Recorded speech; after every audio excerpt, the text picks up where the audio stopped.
Os pais têm o direito de fazer opção se possível. houver confirmação médica de que é igualmente eficaz. Está dito. Eu estou de acordo com Vossa Excelência, presidente. Também estou de acordo, senhor presidente. Ótimo. Então, eu vou acrescentar essa frase assim, que aí atende ao ministro Flávio, ao ministro Fux e ao ministro Zanin. Como... As crianças. Ainda está votando, ministro Zanin? Já concluiu? Oi? Não, é só finalizar com essa questão do tratamento, quando previsto na lista do SUS, deve ser assegurado na linha do que foi colocado por Vossa Excelência na redação que foi... quando necessário. Quando necessário, exatamente. É esse o voto, senhor presidente. Muito obrigado, ministro Zanin, que, portanto, acompanha o relator, acompanha os relatores em ambos os casos. Exato. Com esses ajustes que fizemos. Exato. Como vota o ministro André Mendonça? Agradeço, senhor presidente, minha saudação a Vossa Excelência, aos eminentes pares, Procurador-Geral da República, professor Paulo Gonet, advogados, advogadas aqui presentes, a quem reitero cumprimentos por suas sustentações orais na sessão que iniciou o julgamento desses casos. Eu percebo aqui também comunidade de testemunhas de Jeová presentes. Minha saudação aos senhores e às senhoras. Senhor presidente, pouco mais de 10 minutos. Se Vossa Excelência, eu vou precisar terminar pontualmente às 18 horas por um voo internacional. Vou tentar me concentrar nesse tempo. Acho que consegue? Acho que sim. Ótimo. Então tá bem. Temos 10 minutos. Senhor presidente, de forma bem breve, registrar a laicidade cooperativa prevista na Constituição, a partir do artigo 19, inciso 1. Faço referência no meu voto à lição doutrinária do ministro Gilmar Mendes com o professor Paulo Gonet, em obra reconhecida do curso de Direito Constitucional, e me centro de modo mais específico na questão que envolve, de um lado, a liberdade de crença e de religião, com a autonomia da vontade da pessoa, dentro dos princípios logicamente íncitos no próprio texto constitucional. No meu voto, eu faço referência que essa autonomia de vontade para situações como as que estamos analisando, elas estão previstas em procedimentos da própria medicina, desde o Código de Nuremberg, em 1947, passando pela Convenção de Helsinki, em 64, onde o paradigma médico-paciente passa pelo conceito do consentimento informado ao paciente. Então, é dever do médico informar ao paciente os riscos de um e de outro procedimento. Dentro dessa perspectiva, cabe, portanto, também ao paciente, como já foi trazido pelos eminentes pares, fazer a sua escolha, a sua opção pelo tratamento a partir dos aportes científicos que os médicos o trazem.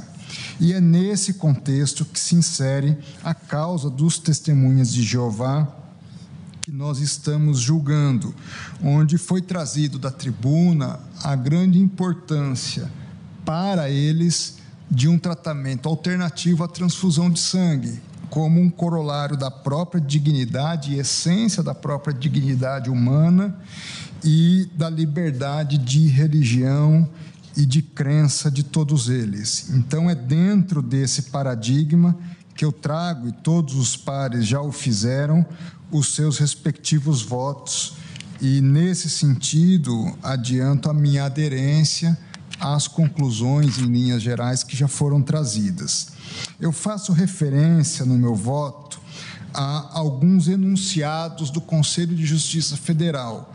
O primeiro deles é o de número 403, que foi organizado pelo Conselho de Justiça Federal. Na verdade, esse é o enunciado 403 da 5ª Jornada de Direito Civil. Diz o enunciado que o direito à inviolabilidade de consciência e de crença previsto na Constituição aplica-se também à pessoa que se nega a tratamento médico, inclusive transfusão de sangue com ou sem risco de morte. Então, é um direito que já foi reconhecido pelos doutrinadores da área do direito civil com o aporte da organização do Conselho da Justiça Federal.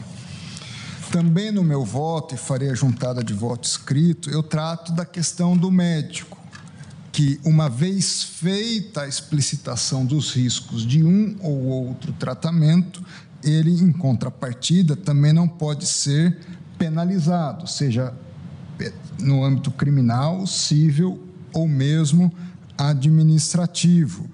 Porém, eu faço aqui a recomendação de que esses esclarecimentos têm que ser levados aos prontuários correspondentes, para que se possa fazer a análise documental, né? Então, aos médicos cabe também esse dever de registro no correspondente prontuário, inclusive quanto às manifestações de vontade que se fizeram presentes e que consubstanciam, ao final, a escolha por um ou por outro tratamento. Eu cito aqui também que, uma vez feitos esses registros, não é dever do médico informar as autoridades, principalmente polícia, Ministério Público, porque já feito, inclusive, pelo que se encaminha a partir de agora, no âmbito do respaldo de uma decisão do próprio Supremo Tribunal Federal. Então, não haveria necessidade por parte do médico, porque há resoluções do Conselho de Medicina que demandam esse encaminhamento. No tocante às situações de emergência, eu faço consignação no meu voto da validade para todos os efeitos do denominado testamento vital, dentre outras manifestações reconhecidas de vontade que possam ser consignadas. No tocante às crianças, aos menores de idade, eu estou aberto também a essa consignação que foi feita por Vossa Excelência, ministro Barroso. Apenas me permita consignar algumas compreensões no meu voto de ordem constitucional. O artigo 226 estabelece a família como base da sociedade, devendo ter a família especial proteção do Estado. Além disso, o parágrafo 7º, ainda que num contexto mais específico de planejamento familiar, diz que, fundado nos princípios da dignidade da pessoa humana e da paternidade responsável, é que se insere a livre decisão do casal no âmbito do planejamento familiar. Mas eu extraio aqui dois conceitos importantes, que há uma demanda por parte da Constituição de uma paternidade responsável. Então, se presume, a princípio, que a manifestação dos pais se insere nesse conceito de paternidade responsável. É com base nesse dispositivo que entendo que, sim, como regra, prevalece a manifestação dos pais. Mas, em situações de risco iminente à vida da criança, sem que haja possibilidade de um oportuno tratamento alternativo, e quem é capaz de dizer se há condições de se esperar um tratamento alternativo, oportuno e eficaz? É o próprio médico. Então, em situações excepcionais, o que envolve um risco iminente à vida, então não é qualquer situação. Então, a palavra do médico ali, ela vai prevalecer, mas demanda também um risco iminente, porque o pai ele pode procurar um outro médico que vai fazer uma avaliação distinta, e há tempo para que isso seja feito, e aí você precisa respeitar. Eu entendo que as compreensões trazidas já trazem esse cuidado, mas apenas estou explicitando que a prevalência da opinião de um médico específico e necessidade de sujeição naquele momento à vontade dos pais pressupõe alguns elementos.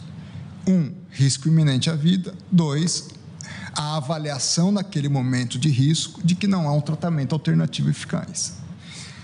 Com essas consignações, eu volto aqui a alguns esclarecimentos, e aqui eu trago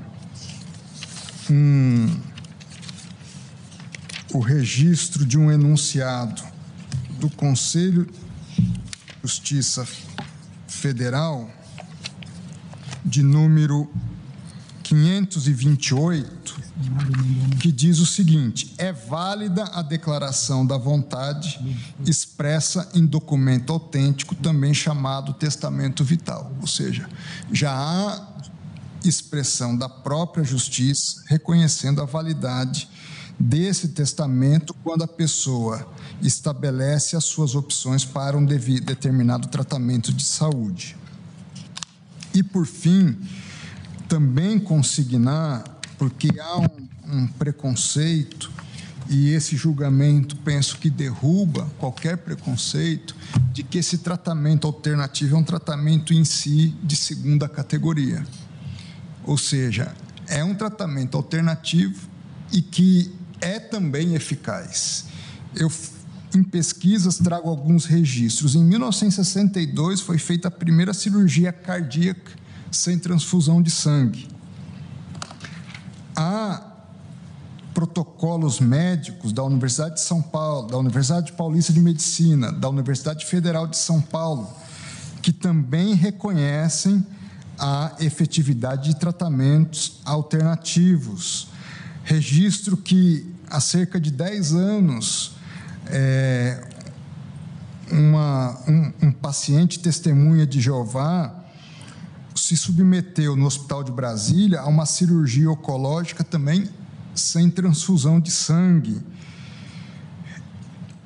E há uma série de documentos e pesquisas nacionais e internacionais que demonstram, de fato, a efetividade, tanto que não só a comunidade internacional, mas também o Sistema Único de Saúde vem reconhecendo a eficácia desses tratamentos. Então, além do reconhecimento das teses que nós estamos avaliando, eu penso que o presente julgamento tem um aspecto importante, pedagógico, e aí eu me incluo, inclusive para mim, de nós não mais imaginarmos que um tratamento dessa natureza é um tratamento necessariamente menos eficaz, é um tratamento diferente, com avaliações de riscos diferentes e que devem, portanto, ser respeitados. E penso, tenho certeza, que inclusive essa espécie de tratamento traz contributos outros para a própria ciência em geral.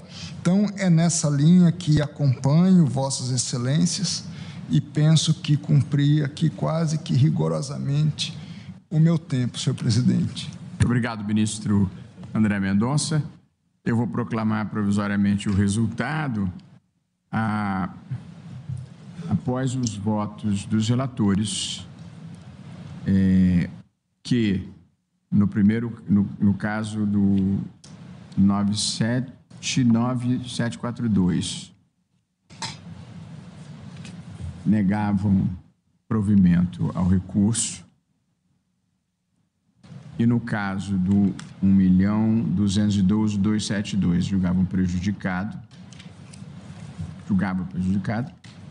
no que foram acompanhados pelos ministros Flávio Dino, Cristiano Zanin e André Mendonça,